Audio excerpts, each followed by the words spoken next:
Hi hello guys, ఈరోజు మనం mini blog పుట్టగొడుగులు తయారైతే విధానం. ఫస్ట్ మనం ఒక పెనం తీసుకొని 2 టేబుల్ స్పూన్ నూనె వేసి కాసేపు వేగిన తర్వాత ఆనియన్స్ పచ్చిమిర్చి వేసి బాగా వేగాక మనం ముందు వాడుకున్న టమాటా పేస్ట్ని అందులో వేసుకొని కలపాలి.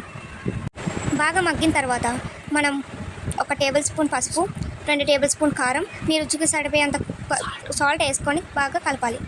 ఆయిల్ పైకి తేరాక బాగా కలిపి మనం ముందు కడిగి ఉంచుకున్న పుట్టగొడుగుల్ని అందులో వేసి బాగా కలపాలి. బాగా కలిపి 2 నిమిషాలు మనం మూత పెట్టాలి. తర్వాత మూత తీసి ధనియాల పొడి, చికెన్ మసాలా, గరం మసాలా వేసి బాగా కలపాలి. బాగా కలిపిన తర్వాత 1 టేబుల్ స్పూన్ అల్లం వెల్లుల్లి పేస్ట్ వేసుకొని బాగా మగ్గించిన తర్వాత మూత తీసి ఫైనల్గా కొత్తిమీర పైన జల్లుకొని సర్వ్ చేసుకుంటే మన పుట్టగొడుగుల కర్రీ రెడీ.